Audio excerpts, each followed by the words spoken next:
Hello friends, welcome to commerce learning knowledge. आज का हमारा टॉपिक है पार्टनरशिप डीड। तो चलिए शुरुआत करते हैं बिना कोई देरी किए। पार्टनरशिप डीड क्या होती है कि partnership is the result of an agreement. ये बात तो हम लोग सभी जानते हैं कि पार्टनरशिप जो होती है वो एग्रीमेंट का ही एक परिणाम होती है। ठीक है, मतलब एग्रीमेंट की वजह से ही जो है पार्टनरशिप होता है। ठीक है, no particular formalities are required for an agreement of partnership.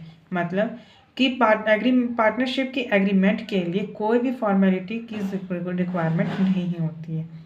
It may be in writing और फॉर्म्ड वर्बली। या तो ये राइटिंग वे में होगा या फिर इसको वर्बली के फॉर्म में किया जाएगा। ठीक है, but it is desirable to have the partnership agreement in writing to avoid future dispute. हाँ, ये यहाँ पर एक बात लिखी गई है, कह रहे हैं कि जो पार्टनरशिप एग्रीमेंट होगी उसके लिए डिज़ायरेबल इसलिए होता है रिटर्न में लिखना, ताकि फ्यूचर में कभी किसी भी चीज़ के लिए डिस्प्यूट ना किया जा सके। ठीक है, आगे बढ़ते हैं। The document in writing containing various terms and condition as to the relationship of the partners to each other is called the partnership। मतलब कि एक ना डॉक्यूमेंट होता है जिसके अंदर में डॉक्यूमेंट इन राइटिंग, मतलब राइटिंग में लिखा जाता है, containing the various terms and condition, मतलब उसके अंदर में कुछ वेरियस टर्म्स एंड कंडीशंस होते हैं as to the relationship of the partners, मतलब कि पार्टनर्स के रिलेशनशिप की बात कर रहे हैं। To each other is called the partnership deed. क्या कहा जाएगा? पार्टनरशिप डीड कहा जाएगा। ठीक है, it should be drafted with care. उसको ड्राफ्ट किया जाता है केयर के साथ में, and be stamped according to the provision of the stamp act 1899। मतलब कि it should be drafted with care, इसको काफ़ी केयर के साथ में ड्राफ्ट किया गया है, and be stamped according to the provision, और प्रोविज़न के अकॉर्डिंगली इसको स्टैम्प किया गया है स्टैम्प एक्ट 1899 में। उसके बाद अगला पॉइंट है कि where the partnership comprises immovable property the instrument of partnership must be in writing stamped and registered under the Registration Act. मतलब कि जहाँ पर पार्टनरशिप में शामिल होगी immovable property, the instrument of the partnership must be in writing. मतलब कि तो जो पार्टनरशिप की जो इंस्ट्रूमेंट होगी उसको राइटिंग में चाहिए होगा, स्टैम्प चाहिए होगा, और वो रजिस्ट्रेशन एक्ट के द्वारा रजिस्टर होना चाहिए। ठीक है, तो अब बात करते हैं कि पार्टनरशिप डीड में क्या क्या चीज़ें, क्या क्या इंफॉर्मेशन कंसिस्ट करते हैं।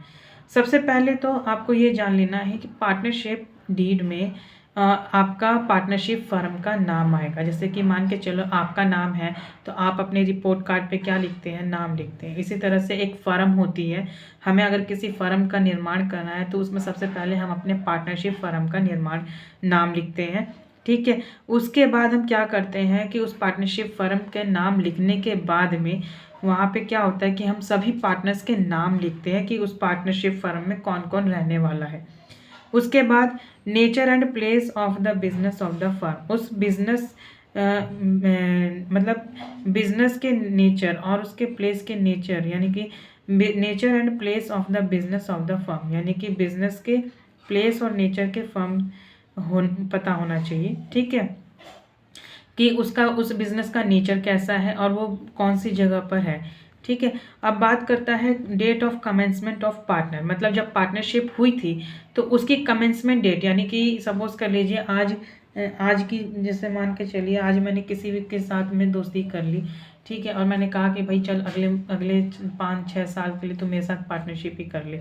तो आज की जो डेट होगी वो चीज़ मुझे कमेंसमेंट ऑफ द पार्टनरशिप के डेट में मुझे जो है सामने जो है उसमें लिख करके देना पड़ेगा as a date of commencement. ठीक है, ड्यूरेशन ऑफ द पार्टनरशिप, जैसे कि मैंने अभी बताया कि जो पार्टनरशिप फर्म होती है या तो वो आप 2 साल का ले सकते हैं, 3 साल का ले सकते हैं, तो वही समय का अंतराल को लेते हुए उसी के हिसाब से बोल रहा है कि duration of the partnership firm. ठीक है, अब बात करते हैं capital contribution of each other.